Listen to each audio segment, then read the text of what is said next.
Good morning guys, કેમ છો બધા? મજામાં. સ્વાગત છે તમારું આજના મારી યુટ્યુબ ચેનલ મમ્મીયર્સ ડાયરીમાં.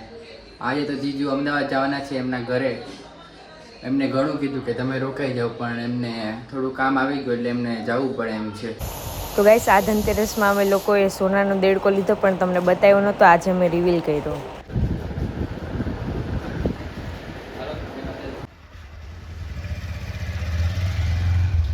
અમે લોકો પહોંચી ગયા છે જીજુને મૂકવા માટે બસ સ્ટેશન પર. તો આપણે જીજુને પૂછીએ એમને જવું છે ફાઇનલી. શું તમારે જવું છે ફાઇનલ?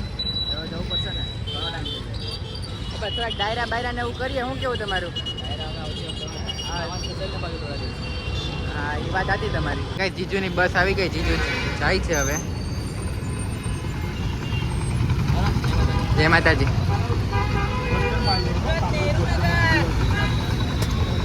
તો ગાઈસ, 2 બ્લોગર હવે રહ્યા, 3 બ્લોગર હતા અત્યાર સુધી અમે, અને હવે અમે 2 જ બચ્યા છીએ. હું ને યશ. જીજુ વયા ગયા. આમ મજા નથી થતી ને યશ? એટલા દિવસથી હારે હતા ને, એટલે આમ મજા આવતી. જીજુ જેવું અમારા વચ્ચે એવું કાંઈ નહીં, અમે ભાઈ બહેનની જેમ જ રહેતા. એ અમારા રે અમારા ભાઈ હોય ને એમ જ રહે. કંઈ જીજાજીની જેમ રહીને એટલે મજા આવતી. અને કોન્સેપ્ટને કન્ટેન્ટ નવા નવા આપ્યા કરતા, તો મજા આવતી બ્લોગ બનાવવાની હતી. પણ હવે વયા ગયા, તો હવે તમને લોકોને બ્લોગ જોવામાં એટલી મજા નહીં આવે, પણ અમે અમારા તરફથી પૂરેપૂરી કોશિશ કરશું કે તમને સારા બ્લોગ તમારા સુધી પહોંચે ને તમે ખુશ થાવ એ બ્લોગ જોઈને. જીજુ ગયા ને પછી મમ્મીને લોકો બધા સૂઈ ગયા. હું યશ બે જાગતા હતા, અને પપ્પા બહાર ગામથી આવ્યા ને તો એના કપડાં બહુ બધા હતા ઇસ્ત્રી કરવાના, તો મેં ઇસ્ત્રી કરી નાખ્યા. આ 2 થપ્પા મેં ઇસ્ત્રી કરી નાખ્યા. અમે લોકો રેડી થઈ ગયા અને અમે લોકો નીકળી ગયા છીએ. ફઈના ઘરે જમવા જવાનું છે, કેમ કે ભાઈ બી જતી ને તો ત્યારે જમવાનું પોસિબલ નહોતું થયું, એટલે આજે અમે અમારું લોકોનું જમવાનું કર્યું છે.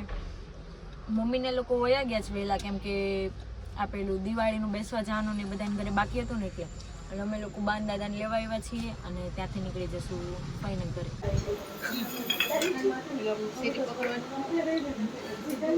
બા હાય હાય તો કરો બા. પમ્મી કર.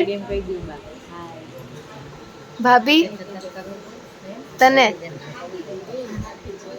એ ભાઈ હાય કરો. હેલો હાય કરો ને જરાક. ભાભી હાલો બાબુ. ના ગાઈસ, અમે લોકો મારા જૂના ઘરે આવ્યા.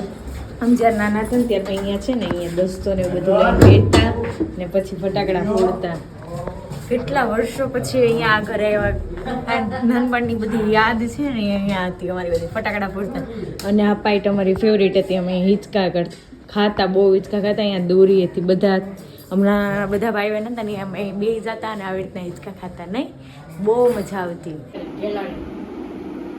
એનો મોટો ભાઈ રહેતા વાડીનાથમાં. એ કોઈ દવાખાનું રાતે બીવે, એ દરવાજ ન ખોલે. આ ગોવિંદભાઈ એમ કે તમારે બી આવું રાતે કે ના છોકરું રોતું એટલે આપણે લઈ જ જવું. અમે લોકો પહેલાં અહીંયા રહેતા ને, તો અહીંયા રંગોળી કરતા ને એક બાજુ અહીંયા રંગોળી કરતા. બધી ગાડીઓ હટાવીને 2 બાજુ એક રંગોળી કરતા આમ જ્યારે અહીંયા આવતા ને ત્યારે. તો ગાઈસ, અમે લોકો ઘરે આવી ગયા, અને આજે અમે જૂના ઘરે ગયા હતા ને ત્યાં એટલી મજા આવી. આમ બાળપણની બધી યાદો અમારી ત્યાં હતી.